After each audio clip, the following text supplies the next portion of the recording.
breaking news. INC tutol sa hakbang ni Bonjing Bato o ni Tambi. Hindi, tutol sila sa hakbang ng HOR, ang House of Representatives. Tutol sila. HOR po is yung kamara, itong mga congressman natin. Ipapaliwanag ko sa inyo. Pero bago tayo pumunta dyan, napaka-importante po kasi na maunawaan natin maunawaan po natin ang elemento ng isang mapayapang revolusyon. Naku po. Banat ba? Akala ko ba ayaw mo ng revolusyon? Sabi ko, ulitin natin legal at mapayapang revolusyon. Ibabalik ko lang kayo po doon sa EDSA. Anyway, malapit na ang anniversary ng EDSA People Power. Ibabalik ko kayo doon sa mga elementong bumuo ng EDSA People Power. Alam niyo yung EDSA People Power?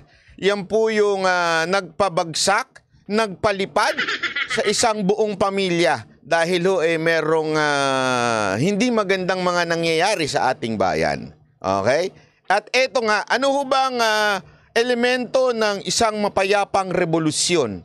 Mapayapa at legal na revolusyon. Okay? Ulitin ko, legal at mapayapa.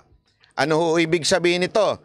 Ito ay unang-una ang malakas na tinig ng taong bayan. Yan ang elemento. Isa yan. Diba? Malakas na tinig ng taong bayan.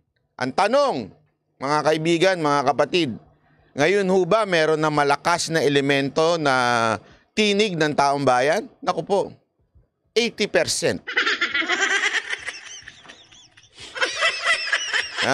Meron ngayon. Bakit ko nasabi? Alam naman natin ang ratings ni Pangulong Duterte, di ba? So sabihin na natin na not every mga nagtitiwala kay Pangulong Duterte ay agree. Pero more or more, more than 50% yun. Okay? So, meron na elemento. Ngayon, hindi lang nagsasalita gaano dahil nga po busy sa pagtatrabaho. Busy sa kanilang ginagawa para mabuhay ang kanilang mga pamilya. Tama, mali. Di ba ho? Kasi yung mga kababayan, ang hirap-hirap ng buhay ngayon, minsan sila ay hindi na masyadong nagsasalita, hindi dahil sa ayaw nilang magsalita, ngunit siyempre busy sila. Busy silang kakapanood ng mga TikTok. Bali. Sorry naman. Busy pa lang kakanood ng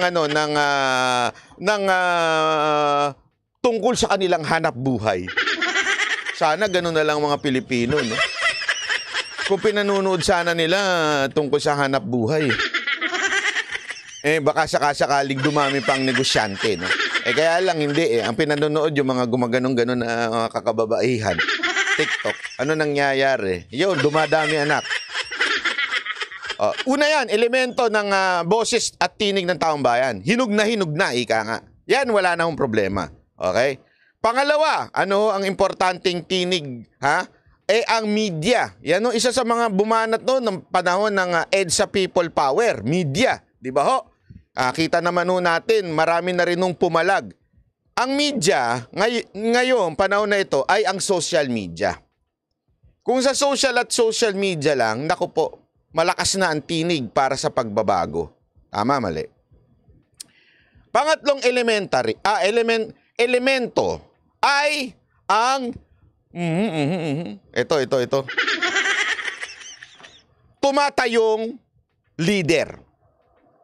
O yung tinatawag nating figure. Kasi kung walang figure, kung walang masasabi nating maaring mag-lead, wala din. Ang EDSA People Power, tandaan natin, may figure sila. Kaya nga nila pinilit, di ba? Etong si Cory. Kasi at that time, nagkakaroon na ng tinig ng taong bayan, nagrarally na sila. Pero wala silang figure, kaya pinilit nila. Actually kasi ang talagang figure noon ay si Ninoy. Kaya lang nung nategi nga, pinilit nila si Cory na tumayo. Nung tumayo si Cory, yon sumunod. Ngayon po, meron tayong elemento ng figure. Sino yun? Una-una si BP Sara Duterte. alam natin if something happens, medyo nandun tayo sa magandang kalalagyan. Kasi kung ang figure at ang susunod, si Subiri, o di kaya si Romualdez, siyempre mas gugustuhin na lang nila yung hindi magkaroon ng palitan. Tama, mali. Pero since nandyan si Pangulong Rodrigo Roa Duterte at si BP Sara, may figure na ho. So tatlo na ho yung kumpletong elemento. Okay? Pang-apat na elemento, ito ho yung hindi pa ho maaaring nagmagsalita ngayon. Ito ho usually ang pinakahuli. Pero ginawa ko lang pang-apat. Kasi para yung pang-lima, ito yung ikikwento ko sa inyo. Yung pang-apat po, okay, yan po ang ating mga tagapagtanggol ng ating konstitusyon. And remember Article 1 of our Constitution. Ano ho yun, di ba? The power, the authority over all authorities emanates from the people. Ito hong AFP o yung ating mga kasundaluhan. Observe yan. Observe po yan. Maniwala ho kayo sa hindi, nag-o-obserba ho yan. Kahit sabihin nilang they will not join any political bangayan, nag-o-observe po sila. Ito ho, ako naniniwala ako sa mga natin, mga kasundaluhan. Stay non-political. Stay just to protect our Constitution. Kung ano ang sa tingin ninyong puprotekta ng ating konstitusyon, dun kayo.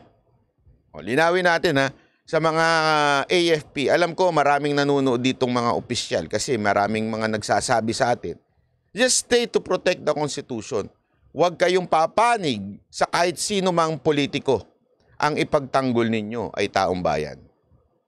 Taong bayan, yan po ang pinakasandigan ng ating konstitusyon, yung kapangyarihan. Article 1 ng ating konstitusyon.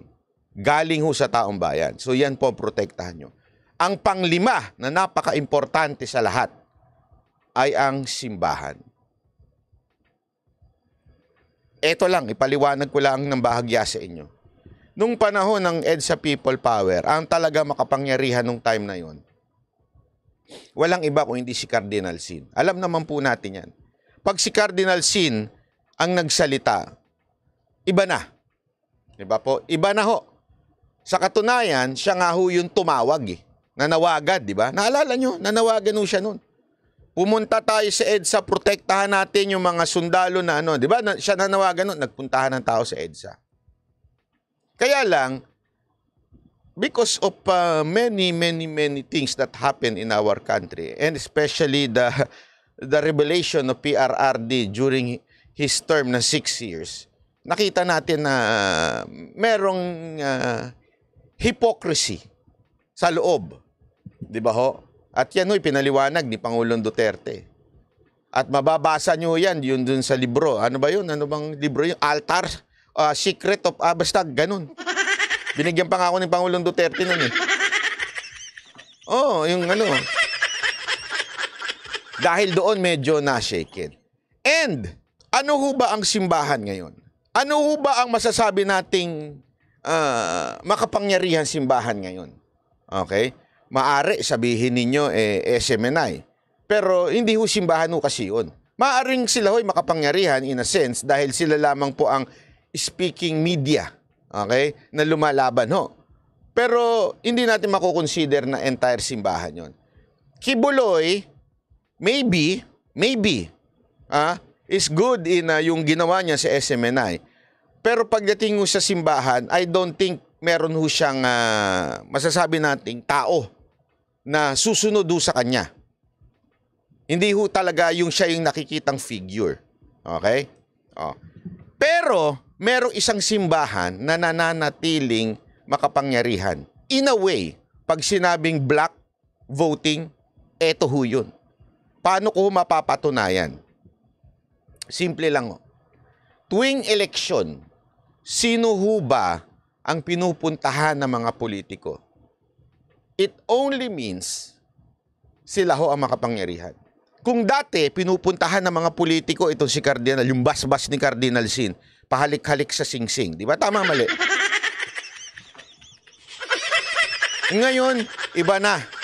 Ibang-iba na ho ang henerasyon ngayon. Ngayon po, dito na ho nagbabaw sa Iglesia ni Cristo ang lahat po ng politiko. Lahat to. No exemption. Lahat po ng politiko humihingi ng suporta sa Iglesia ni Cristo. Pansinin nyo pag nag-birthday yung kanilang pinakapinuno, lahat ng politiko bumabati. Napaka-importante niyan. Kasi ho, sila ho ang merong black voting. Malaking bagay ho yan. Napakalaking bagay ho yan. At pag sinabi mong black voting sa kanila, hindi ho yun nagbabago. As in weird nga eh. Kasi hindi naman sa weird. I mean, something na strength nila. Talagang pag sinabi nila a day before yung kung sino iboboto, kumausap kayo ng Iglesia ni Cristo, hindi ho magsasalita kung sino yun. Ewan ko pansin ko yan kasi marami rin akong kaibigang Iglesia ni Cristo. Pag kaya hindi ho talaga nila sasabihin, hindi ho nila ganun ho sila united. Ganun ho sila katindi. Di ba ho? Yun ho, napaka ho yan. Marami hong akusasyon sa kanila, marami hong ganyan-ganyan, pero hindi nyo mapapagkaila ang kanilang unity. Yan ho talaga may unity. Pag sinabi ng pinuno, ito boto nyo. Di ba? Ayan pag tumakbo ko Joke lang po. Hindi po ako tatakbo. Biro lang po.